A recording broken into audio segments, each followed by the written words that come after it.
예, 오늘 새가족이라고 하거든요. 교회에서는 누구든지 오면 새롭게 가족으로 받아들인다라고 하는데, 오늘 처음 오신 분들이 만약에 우리 교회 등록하면 새가족을 수료한 이후에 우리도 특성을 해야 되는 것은 아닐까라는 부담감을 가지실 수 있는데요.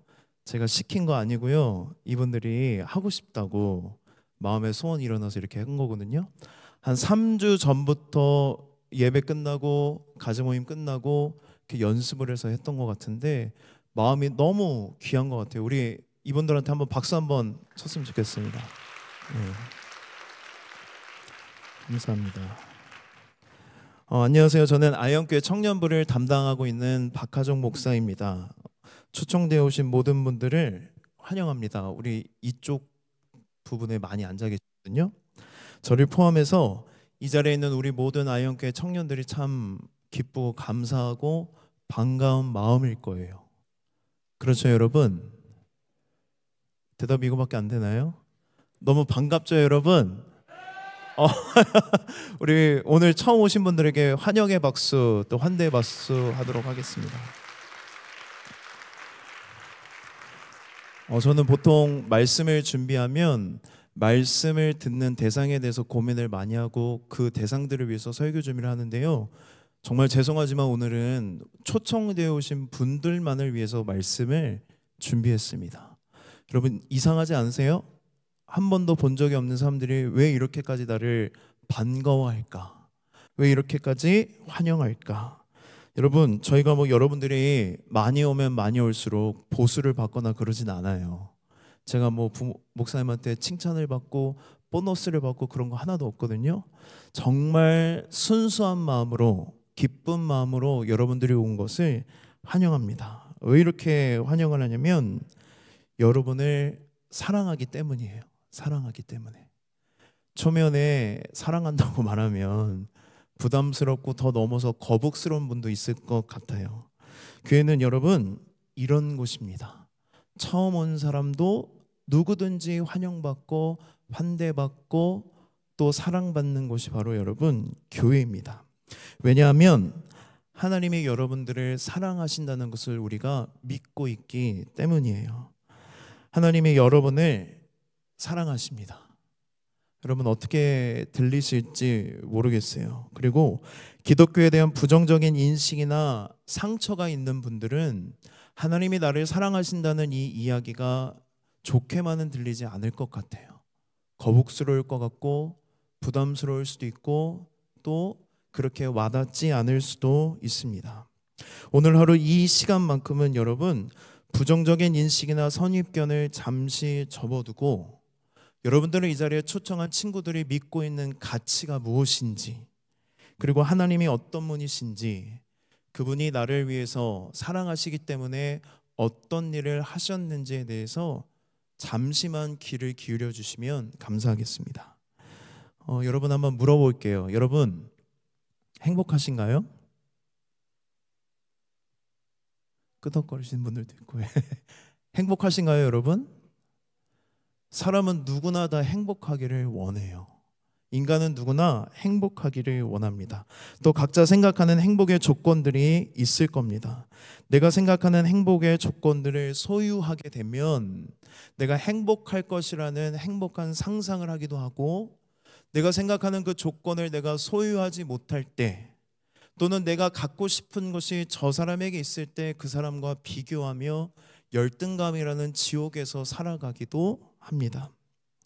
그런데요, 저는 여러분들은 어떻게 생각하실지 모르겠지만 행복이 소유에서 온다고 생각하지 않아요. 저는 행복이 어디서 온다고 생각하냐면 사랑 안에서 온다고 생각합니다. 인간은 사랑할 때, 그리고 사랑을 받을 때 행복을 느낍니다. 가족이나 연인과 같은 공식적인 관계가 아니더라도 인간은 사랑하는 대상이 나를 사랑해 줄 때 뭘 느끼냐면 행복을 느껴요.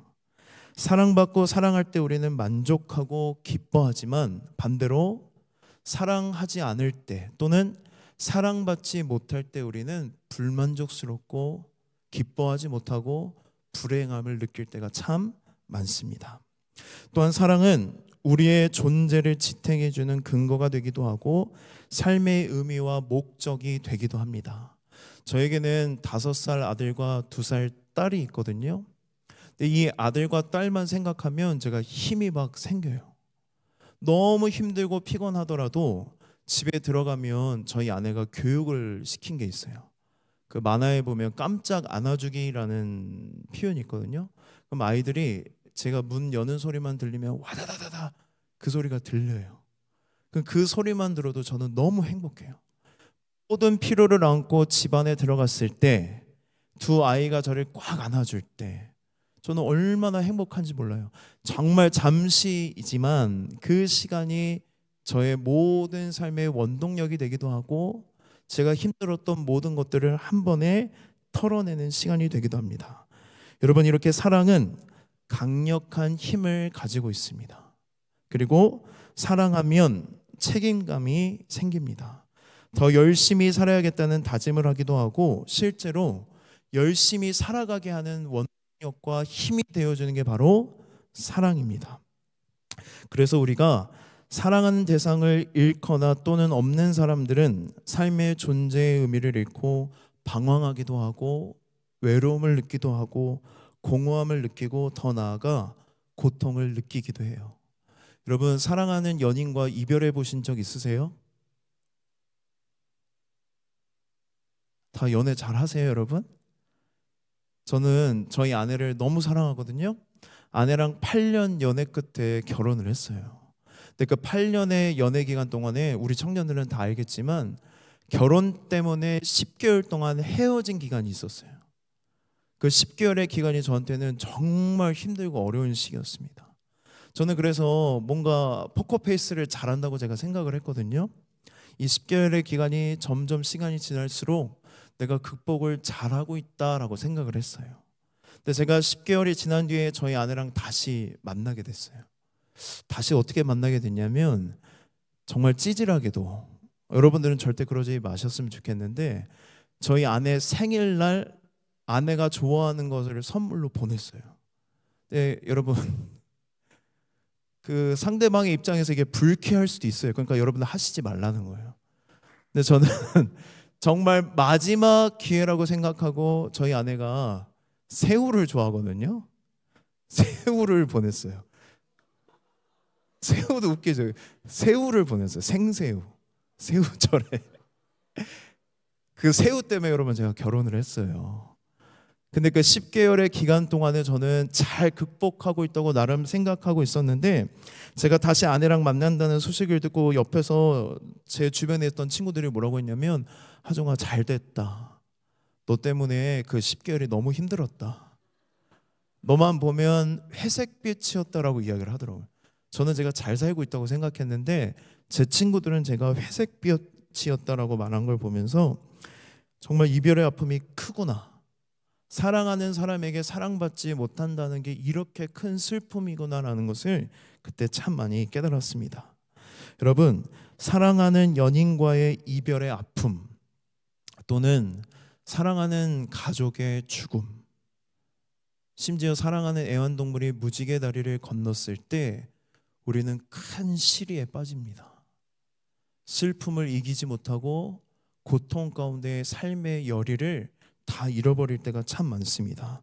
이처럼 사람은 사랑 없이는 살 수 없는 존재예요. 그리고 사랑할 때 행복한 존재입니다. 사랑할 때 행복한다는 것은 인정하지만 사랑이 행복의 절대적인 기준이라고는 동의하지 못합니다라고 여러분 생각하실 수도 있습니다. 저마다 생각하는 사랑의 기준이 다르잖아요. 그리고 내가 사랑하고 있지만 그 사랑 안에 있지만 행복을 느끼지 못하는 사람들도 있을 것입니다. 그래서 제가 사랑의 조건을 좀 알려드리려고 해요. 이럴 때 우리는 행복할 수 있다. 사랑의 법칙이 3가지가 있거든요. 첫 번째는 무엇이냐면 사랑하는 대상이 실제로 존재해야 돼요.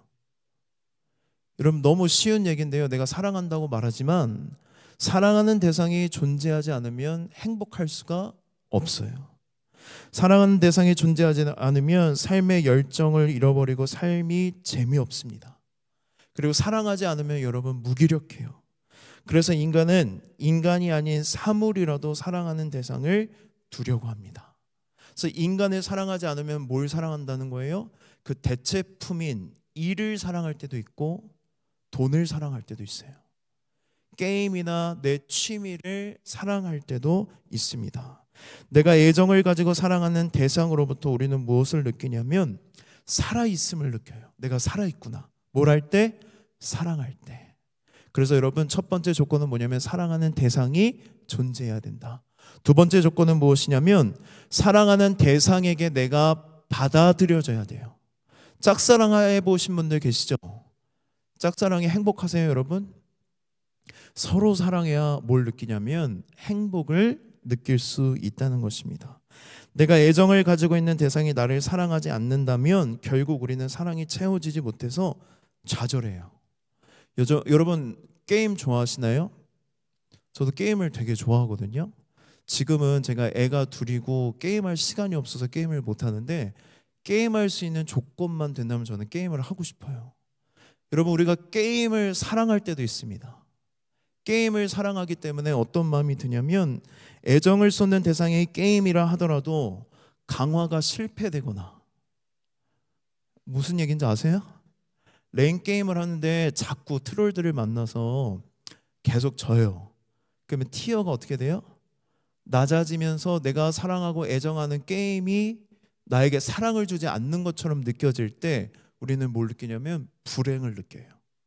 그러니까 두 번째 조건은 뭐냐면 사랑하는 대상이 나를 뭐 해줘야 된다? 사랑해줘야 된다. 게임이라고 할지라도 이렇게 좌절하고 힘들어하는데 내가 사랑하는 대상이 인격적인 존재라면 우리는 아마도 더 큰 좌절과 고통을 경험하게 될 거예요. 그러나 사랑하는 존재가 나를 사랑한다면 우리는 엄청난 행복과 기쁨을 경험할 것입니다.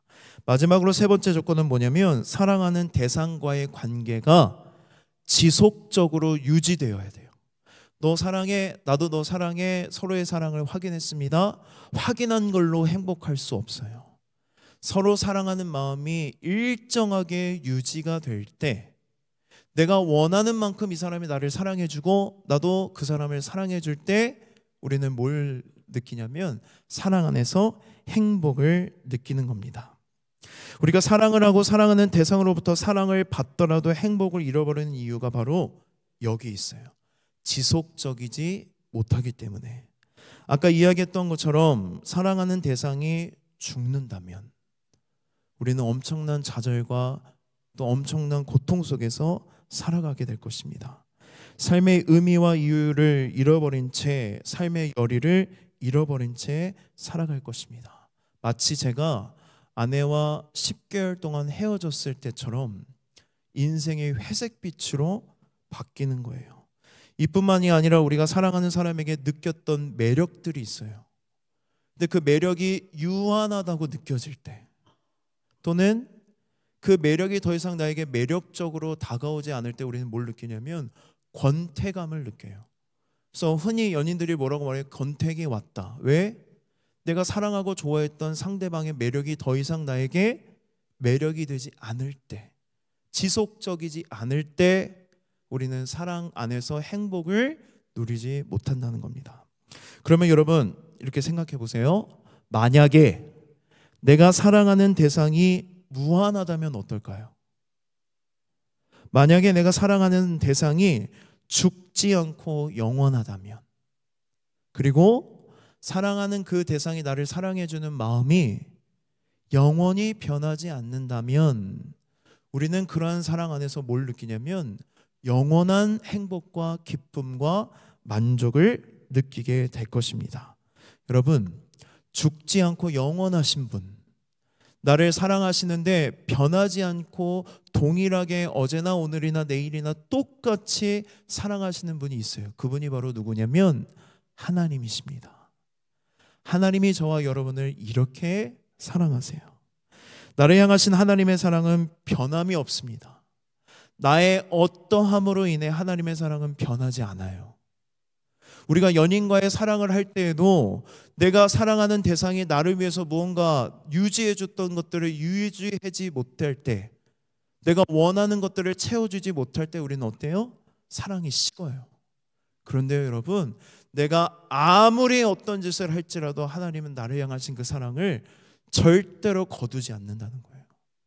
변함없이 지속적으로 우리를 사랑해 주시는 분이 바로 하나님이시다. 그래서 여러분, 하나님의 사랑 안에 있을 때, 내가 하나님의 사랑을 받아들이고 나도 하나님을 사랑할 때 우리는 뭘 경험하냐면 누구도 뺏을 수 없는 행복을 느낄 수 있습니다. 그렇다면 우리가 어떻게 하나님의 사랑을 경험할 수 있을까? 하나님의 사랑이 진짜라는 것을 어떻게 증명할 수 있을까? 오늘 우리 함께 읽은 말씀을 다시 한 번 더 읽어보도록 하겠습니다. 요한복음 3장 16절의 말씀입니다. 함께 읽겠습니다. 시작.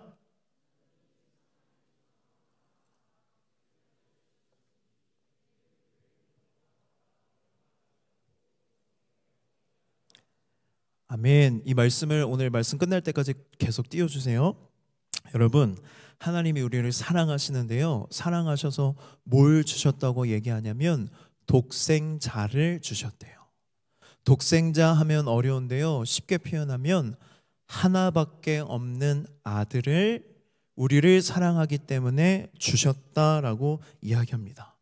여러분, 여러분이 가지고 있는 것들 중에 하나밖에 없는데 사랑하는 대상이 그걸 달라고 해서 줬다는 건 뭘 의미해요? 전부를 주는 것과 마찬가지예요. 나에게 하나밖에 없다는 것은 너무 귀하고 너무 가치가 있고 소중한 건데, 그 하나밖에 없는 것을 줬다라는 것은 전부를 다 줬다라는 의미입니다. 여러분, 사랑은 무엇이냐면 주는 건데요, 아낌없이 전부를 주는 게 사랑이에요. 계산을 할까요? 안 할까요?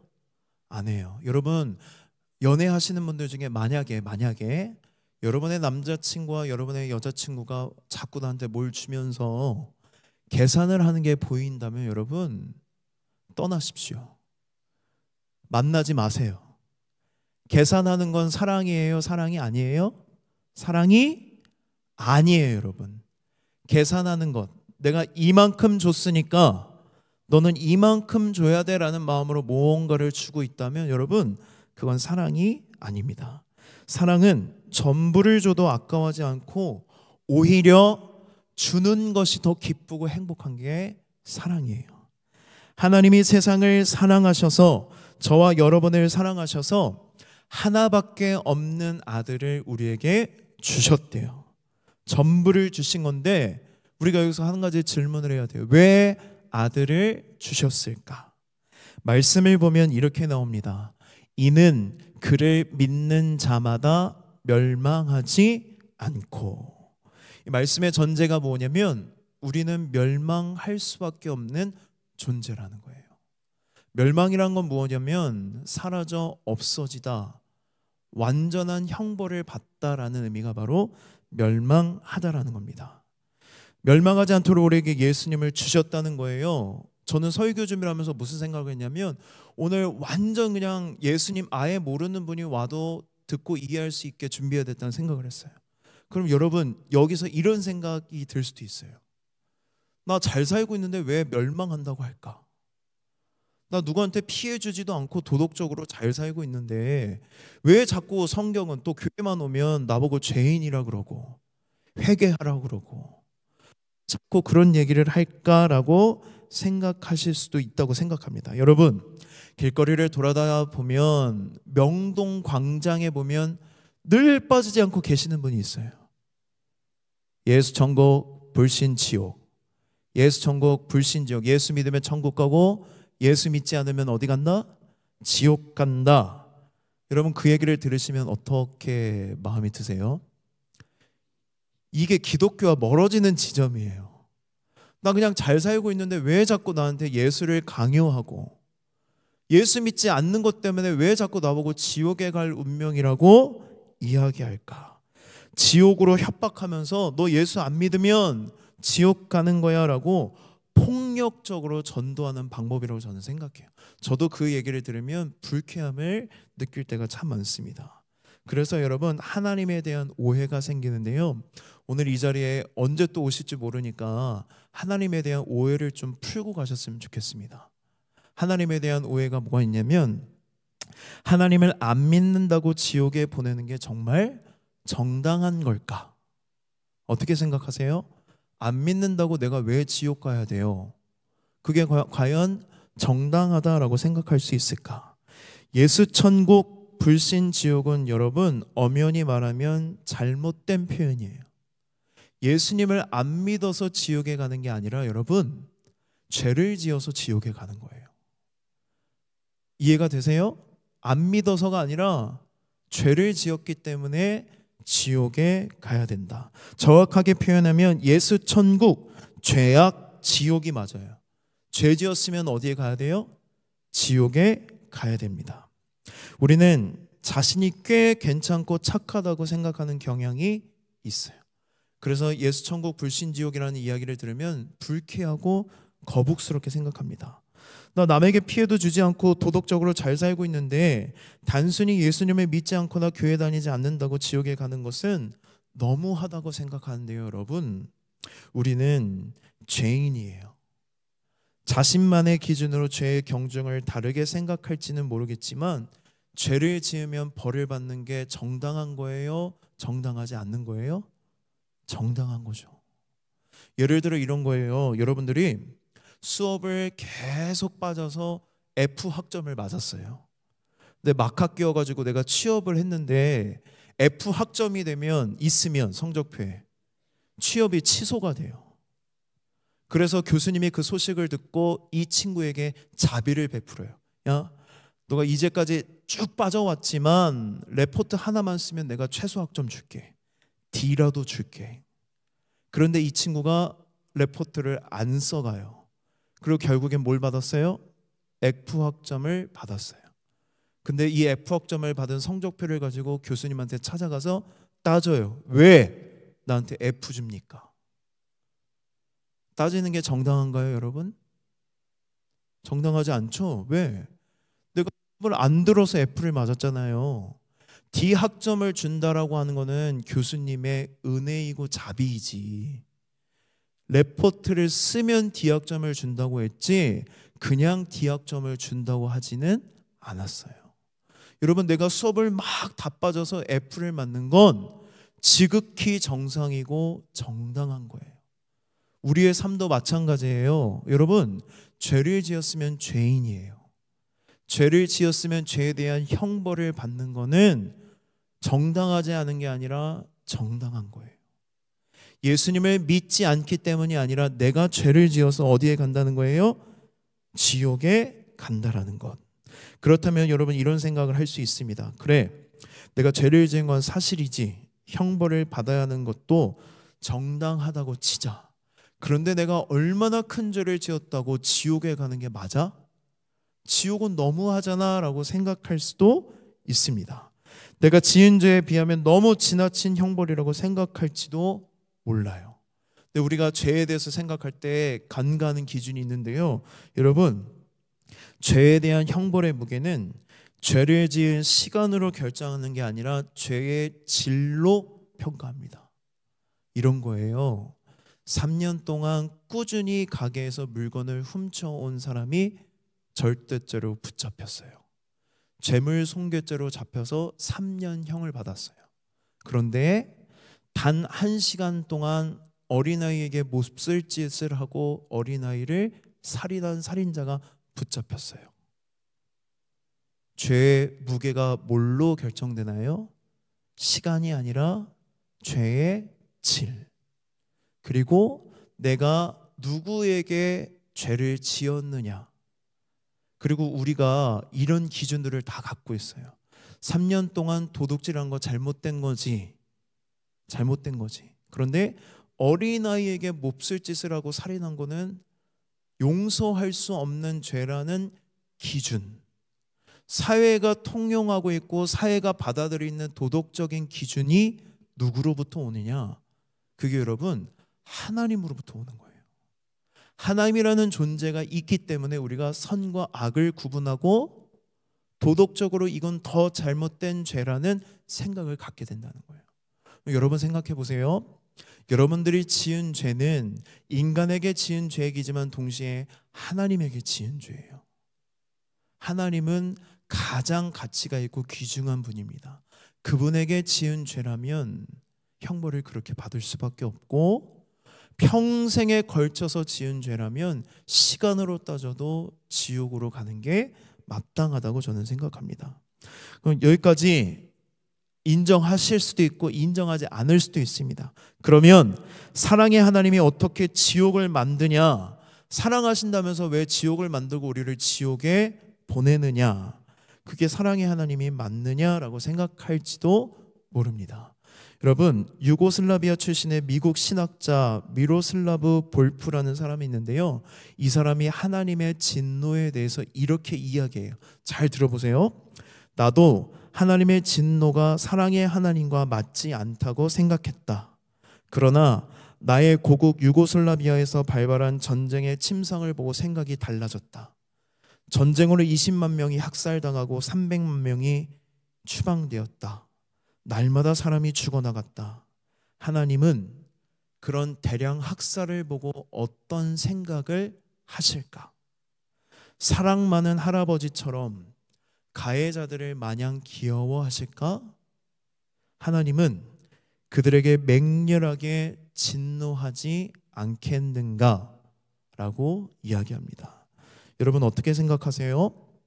하나님은요, 사랑하시기 때문에 죄에 대해서 참지 않으시고 진노하시고 심판하십니다. 만약에 제가 아내와 길을 걸어가고 있었어요. 제가 아내를 너무 사랑하거든요. 아내와 길을 걸어가고 있는데 저기에 이상한 두 남자가 와서 저는 안 때리고 제 아내를 막 때리는 거예요. 제 직업이 뭐예요? 목사잖아요. 그러면 제가 그 자리에서 나는 목사니까 저들도 용서해 줘야 돼, 아내를 때리는 걸 가만히 내버려 둘 수 있을까요? 없을까요? 있다고요? 없죠. 피가 거꾸로 솟는데 제가 만약에 아내가 맞도록 내버려 두고 때리고 있는 그 대상들을 용서한다고 한다면 저는 아내를 사랑하는 사람이 아니에요. 사랑하기 때문에 사랑하는 대상이 피해를 입는 것을 보고 진노하는 거예요. 사랑하기 때문에 화를 내고, 사랑하기 때문에 때로는 여러분, 기독교인도 싸워야 합니다. 맨날 져주고 맨날 피해 입고 이게 기독교인이 아니에요. 사랑하는 것을 지키기 위해서는 기독교인도 마땅히 화를 내야 되고 뭐 해야 된다? 싸워야 한다는 것입니다.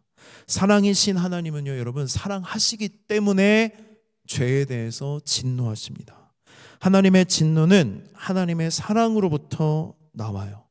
근데 그 화를 내는 것은 여러분, 내가 부리는 신경질과는 구분이 돼요.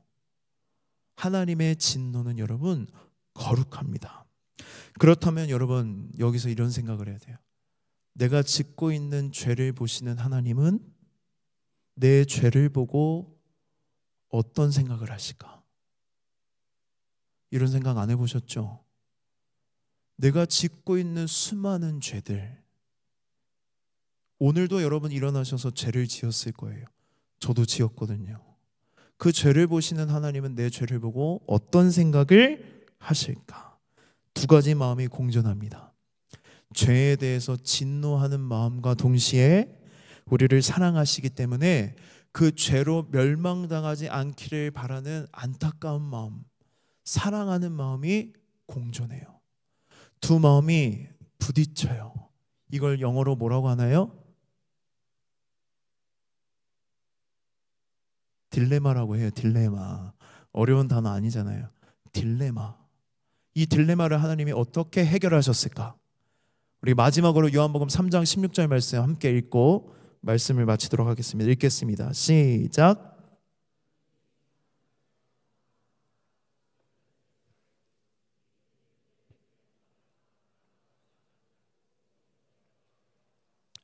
아멘. 여러분, 이런 생각을 할 수도 있어요. 하나님은 사랑이시니까 그냥 내 죄 눈 감고 용서해 주면 되잖아. 그런데 하나님은 사랑이시면서 동시에 정의로우시고 공의로우신 분이기 때문에 그냥 내 죄를 용서하실 수가 없어서 선택한 방법이 무엇이냐면 하나밖에 없는 아들, 소중한 아들, 그 예수님을 이 땅에 보내시고 그 예수님에게 우리가 지은 모든 죄를 다 뒤집어 쓰고 그 예수님에게 그 죄에 대한 모든 진노와 심판과 저주를 다 퍼부으십니다.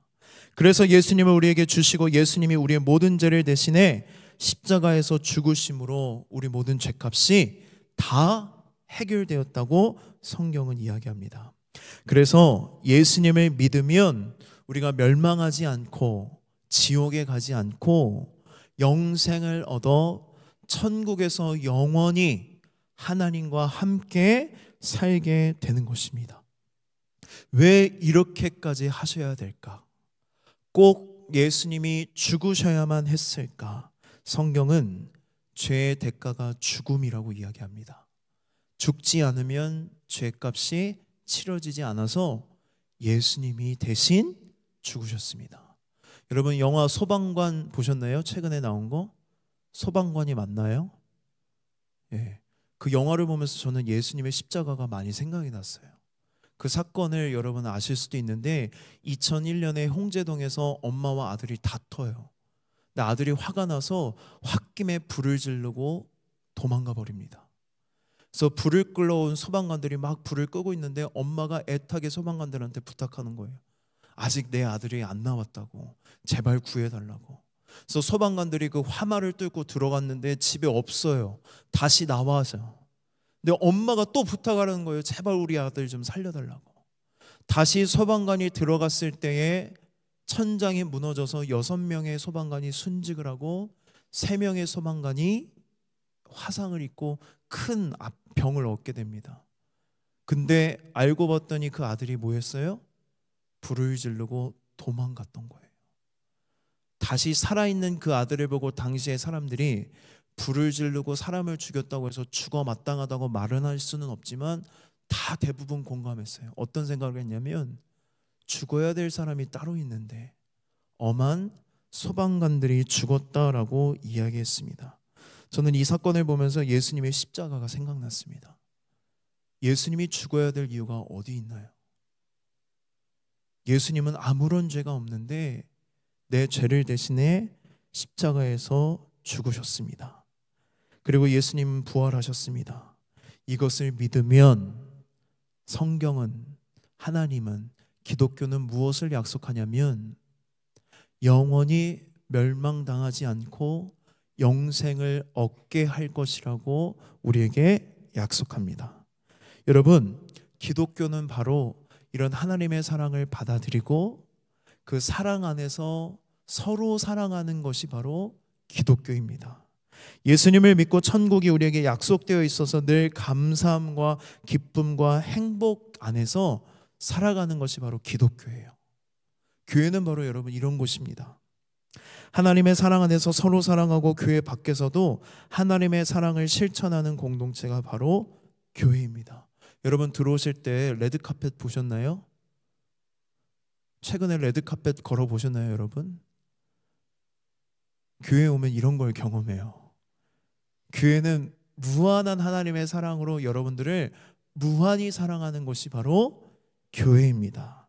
그래서 교회에 오면 서로의 어려움과 아픔에 대해서 경청해주고 공감해주고 도와줄 수 있는 일이 있다면 발벗고 도와주는 공동체가 바로 교회입니다. 그러면 이런 생각을 할지도 몰라요. 왜 그렇게까지 하십니까? 우리가 받은 사랑이 너무 크기 때문에 내가 받고 내가 경험하고 그 사랑 안에서 행복해하고 기뻐하고 만족하는 것이 너무도 크기 때문에 그 사랑을 전하는 곳이 바로 교회입니다.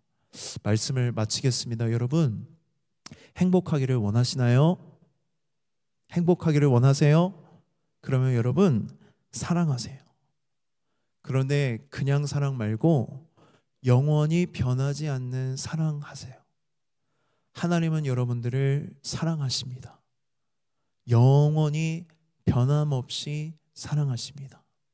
하나님의 변함없고 영원한 사랑을 우리에게 어떻게 증명하셨냐면 우리가 아직 죄인일 때, 하나님을 알지도 못할 때, 2000년 전 예수님을 이 땅에 보내시고 예수님이 우리 죄를 대신해 십자가에 못 박혀 죽으시고 살아나심으로 그 사랑을 인정하고 받아들이는 모든 사람에게 천국 영생을 선물로 주셨습니다. 사랑하는 친구들이 여러분들을 교회에 데리고 온 이유가 바로 그거예요. 왜? 이 땅에서만 만나고 끝나는 게 아니라 저 천국에서도 내 사랑하는 친구와 가족들과 영원히 함께 사랑하면서 그 사랑 안에서 행복하기를 원하는 마음으로 여러분들을 이 자리에 초대한 것입니다. 여러분, 하나님은 여러분을 정말로 정말로 사랑하십니다. 그 사랑 안에서 여러분들이 정말 행복하기를 진심으로 기도합니다. 우리 시간에 찬양할 텐데요, 함께 찬양하실 때 찬양을 몰라도 좋아요. 내가 신앙이 없어도 좋아요. 그냥 그 가사를 한번 쭉 읽어보셨으면 좋겠어요. 그 가사에 담긴 가사말이 어떤 의미인지 읽으면서 좀 위로를 받으셨으면 좋겠습니다. 우리 함께 찬양하도록 하겠습니다.